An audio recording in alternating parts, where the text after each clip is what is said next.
ભાજપના રાષ્ટ્રીય નેતા સામે સુરત મહાનગરપાલિકા સરેન્ડર થઈ ગઈ। કતારગામ ઝોનના સિંગણપોર વિસ્તારમાં મનપાની ટીમે પહેલા તો ઉત્સાહભેર જઈને એક ગેરકાયદે પતરાનું બાંધકામ તોડી નાખ્યું અને સામાન ગાડીમાં ભરીને જપ્ત કરી લીધો। પરંતુ એવો રાજકીય ખેલ ખેલાયો કે માત્ર 1 કલાક અને 51 મિનિટની અંદર એ જ સરકારી ગાડી જપ્ત કરેલો સામાન એ જ જગ્યાએ પાછો મૂકી ગઈ। मनपाए जे फ्लेटमांथी पतरानुं बांधकाम तोड्युं ए फ्लेट भाजपना राष्ट्रीय किसान मोर्चाना महामंत्री बाबुभाई जेबलियानो होवानुं सामे आव्युं छे। नासिरनगरमां गरीबोना मकान तोडनारी मनपाए बाबू जेबलिया सामे नाक रगड्युं।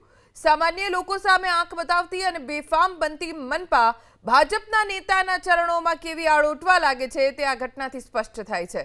सिंगणपोर गाममां कृपा रेसिडेन्सी नामनी बिल्डिंगमां आ बिल्डिंगना फ्लेट नंबर 104 ना रहीश सोसायटी અને બિલ્ડિંગના નિયમોને નેવે મૂકી ગેરકાયદે પતરાનું બાંધકામ ખડકી દીધું હતું। આ ગેરકાયદે બાંધકામના કારણે આસપાસના રહીશોને મુશ્કેલી પડતી હોવાથી બાજુમાં જ રહેતા જાગૃત નાગરિક કિરણભાઈ સુમરાએ કતારગામ ઝોન કચેરીમાં ફરિયાદ કરી।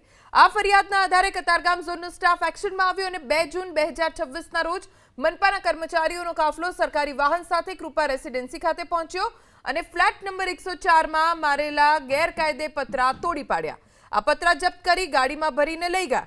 2 જૂને બપોરે 1:33 કલાકે સુરત મનપાના કર્મચારીઓ કાયદેસરની કાર્યવાહી કરીને ગેરકાયદે પતરા પોતાની સરકારી ગાડીમાં ભરીને રવાના થયા। બપોરે 3:24 વાગે માત્ર 1 કલાક 51 મિનિટ બાદ એ જ સરકારી ગાડી કૃપા રેસિડેન્સીના દરવાજે પાછી આવીને ઊભી રહી ગઈ। ગાડીમાંથી ઉતરેલા કર્મચારીઓ જે પતરા જપ્ત કર્યા હતા એ જ પતરા પાછા લાવીને જ્યાંથી ઉપાડ્યા હતા ત્યાં જ ગોઠવી દીધા। નીચેથી તો અમારું ઘર પેક જ છે। આ બિનકાયદેસર દુકાન છે ને એના કારણે પણ અમે કાંઈ વાંધો નથી ઉપાડ્યો, પણ એણે ઉપરથી પતરા નાખ્યા પાછા દુકાન ઉપર। પછી અમે એની અરજી કરી તો એ લોકો એસએમસી વાળા આવીને તોડી ગયા ને પછી પાછું રિટર્ન કરી અને અત્યારે પછી પાછું એને રિપેર બી કરી આપ્યું। બધું શેડ આખો બનાવી આપ્યો છે। હવે પતરા નાખવાનું બી કહે છે એ, એટલે કંઈ હું આ પાછા કઈ રીતે મેકી ગયા, કોનો હાથ છે એના ઉપર, તો પાછું મેકી ગયા અને પાછું આ કરે છે। અરજી નાખીને તોડાવેલું હોય એ પાછું કરી જવાની શું જરૂર છે?